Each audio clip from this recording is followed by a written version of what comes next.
Hey everyone, I'm Mark, and let's dive into this weekend's matchup in Las Vegas, a game that somehow manages to be both meaningless in the standings and hugely important for the future. Only the NFL can deliver such chaos. For the Browns, this one is a pretty big deal.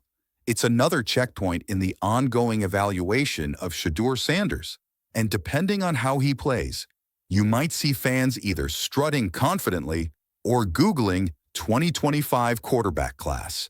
Meanwhile, both teams are also engaged in that subtle, respectable, totally not on purpose battle known as draft positioning.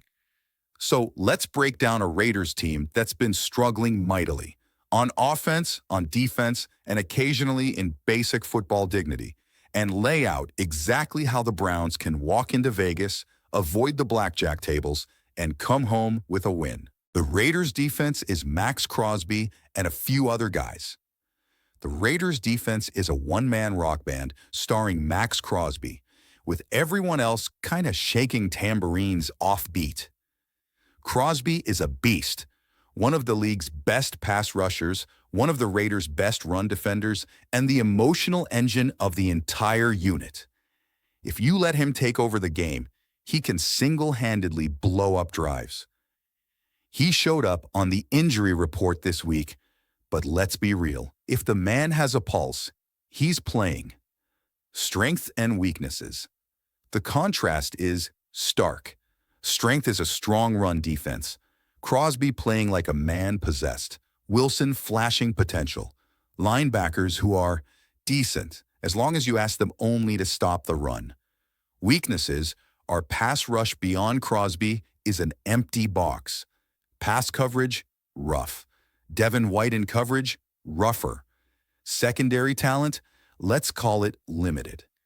Starting a career special teamer at safety, never ideal. Patrick Graham normally loves blitzing, but this year he's avoided it like it's a dentist appointment. Why? Because he's terrified of leaving his corners on islands. But plot twist, in week 1 against rookie Drake May, he did blitz heavily. So Browns need to be ready for the surprise blitz everything version of this defense.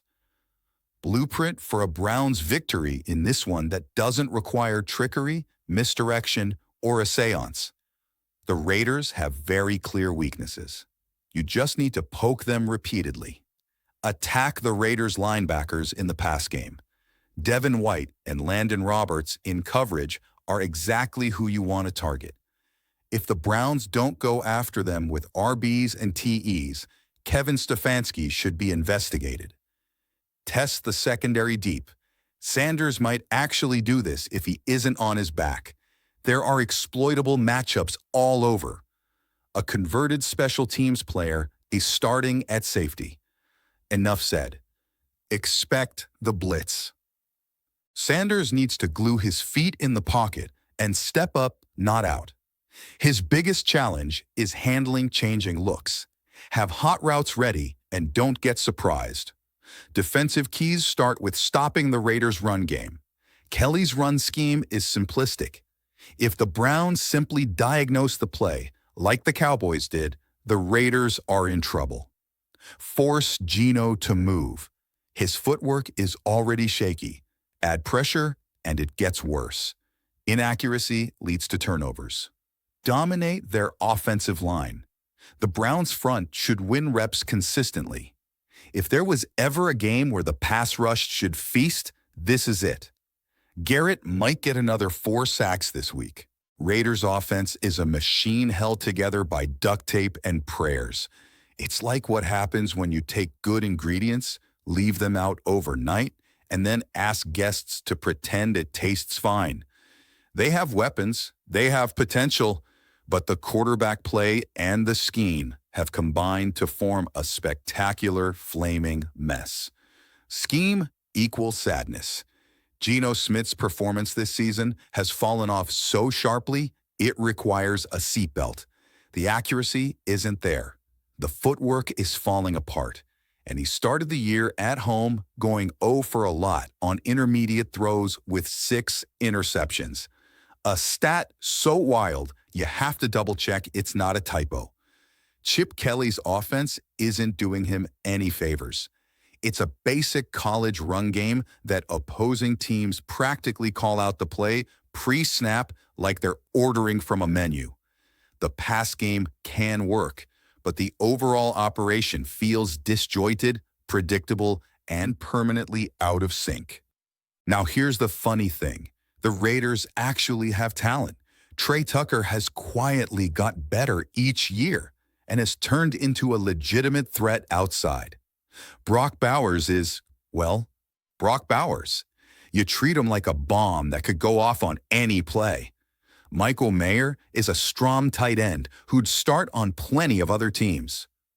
And that's your scouting report for Browns-Raiders week. It's Vegas, the land of bright lights, bold bets, and teams desperately pretending their season isn't over. If the Browns execute the blueprint, they should come home with something better than a souvenir t-shirt, an important step forward in the Sanders evaluation, and maybe even a little clarity for the future. I will go Browns 14, Raiders 12. I think Judkins has a solid day and Fannin has a huge day. Garrett and the rest of the D-line will have a huge day. But the Raiders will score on a big play and off some sort of special teams blunder by Cleveland. Thanks for watching. Enjoy the game. Please like and subscribe.